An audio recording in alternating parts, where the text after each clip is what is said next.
अगर आप जवानी में बीमार नहीं रहना चाहते या फिर आप बुढ़ापे के लक्षणों से परेशान होना नहीं चाहते, तो मैं आपको आज कुछ रसायन बताऊंगा। रसायन किसे कहते हैं वो भी बताऊंगा, और आपको कैसे करना है जिससे आप जवानी में बीमार ना हो, बलवान रहें, बुद्धिमान रहें, और वृद्ध अवस्था में किसी भी प्रकार की परेशानी आपको परेशान ना करे, आप जवान की तरह रहें।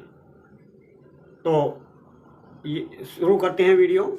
मैं डॉक्टर रविंद्र मढ़ान, गुरु आयुर्वेद से, और आज बताएंगे हम रसायनों का वर्णन। 3-4 रसायन हैं। रसायन कहते किसे हैं? सबसे पहले सवाल उठता है कि रसायन कहते किसे हैं?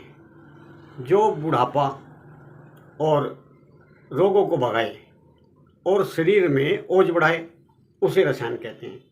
या ये कहो कि रस आयना, रस धातु, रस, रक्त, मेद, मस्ति, अस्थि, ये जो 7 धातुएं होती हैं, रस, रक्त, मांस, मेद, अस्थि, मज्जा, शुक्र, इनको वृद्धि करता है और स्वस्थ रखता है, तो आप स्वस्थ रहते हैं। वात, पित्त, कफ, ये 3 दोष हैं, इनको समान अवस्था में रखें तो कोई रोग होता ही नहीं है। अगर आपका वात, पित्त, कफ बिगड़ा हुआ है, बीमार होते हैं, तो इन रसायनों से आप ठीक रहना शुरू कर सकते हैं। और रसायन के सेवन करने से व्यक्तियों की आयु जो है वो दीर्घायु हो जाती है, स्मरण शक्ति और धारणा शक्ति बढ़ जाती है, जवानों की तरह आरोग्यता बढ़ जाती है वृद्ध अवस्था में, शरीर का वर्ण और स्वर सुंदर हो जाता है, इंद्रियां और शरीर उच्च कोटि के हो जाते हैं, कांति बढ़ जाती है, और रस से रक्त, मांस, मेद, अस्थि, मज्जा, शुक्र सभी धातुओं की पुष्टि हो जाती है।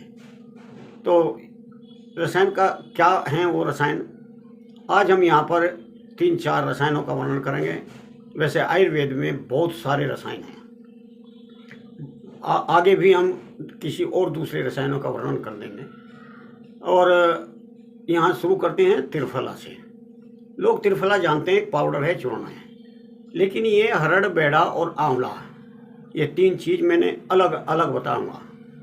इसे त्रिफला का 3 फल।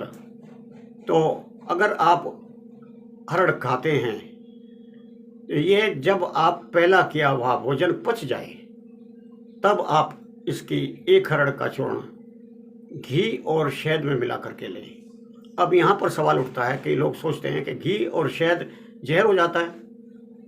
ठीक है, सम अवस्था में अगर आप शहद और घी मिला करके खाएंगे तो वो जहर का काम करेगा, लेकिन इसके अंदर अगर तीसरा कोई द्रव्य मिल जाए, कोई पदार्थ मिल जाए, तो ये नुकसान नहीं करता।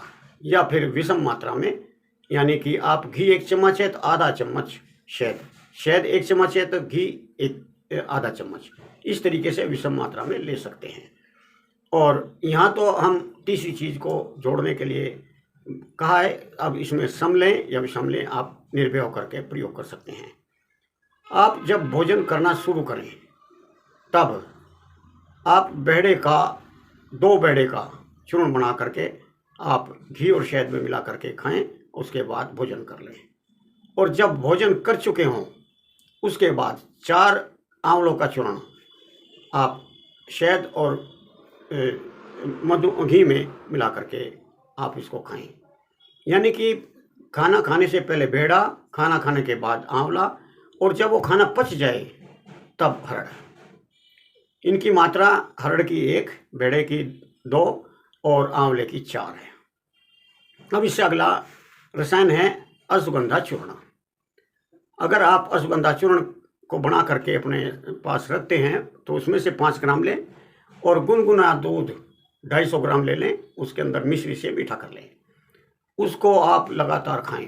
15 दिन के अंदर आपके शरीर की सारी कमजोरी खत्म, आपका धातु पौष्टिक हो जाएगा, और ये शरीर इस तरीके से वृद्धि करता है, ताकत इस शरीर के अंदर ऐसे आती है जिस प्रकार से बरसात के दिनों में धान के पौधे बढ़ते हैं। तीसरा है आमल की कृष्ण तिल भृंगराज रसायन, यानी कि आंवला चूर्ण और काले तिल, भृंगराज चूर्ण इनको आप बराबर मात्रा में मिला करके रख लें। इसमें से फिर 5 या 6 ग्राम रोज़ पानी के साथ लें। इसके सेवन से आपके हमेशा बाल काले रहेंगे और शरीर रोग रहित रहेगा और आप बलिष्ठ रहेंगे। और इसमें लिखा है कि आदमी 100 साल तक निर्भय होकर के, जरा रहित होकर के जीवित रहता है। अगला है हस्तीकरण प्लस मूल त्वक चूर्ण, यानी कि हाथी के कान की तरह के बड़े बड़े पत्तों वाला प्लास, यानी कि ढाक, प्लास का पेड़ या ढाक का पेड़, उसके जड़ की छाल लेकर के रख लें। ढाक के जड़ की छाल उतार करके सुखा करके उसका चूर्ण बना करके रख लें। फिर इसमें से 5 ग्राम लें और 10 ग्राम घी मिला करके आप अगर खाते हैं तो, और आहार व्यवहार भी आप ठीक रखते हैं तो आप बलवान, रोग रहित, जरा रहित रह करके आप अपनी आयु कंप्लीट कर सकते हैं। तो ये थे रसायन। आपको मेरे ये जानकारी कैसी लगी कमेंट में ज़रूर बताएं और ये बताएं कि आपको कैसी वीडियो चाहिए। और अगर आपको ये वीडियो अच्छी लगी है तो इसको आप लाइक करें, अपने दोस्तों में शेयर करें और वृद्ध व्यक्तियों को आप ज़रूर इसको भेजें या कमज़ोर व्यक्ति को, ताकि उनको भी लाभ हो। स्वस्थ रहें, मस्त रहें। नमस्कार, जय हिंद।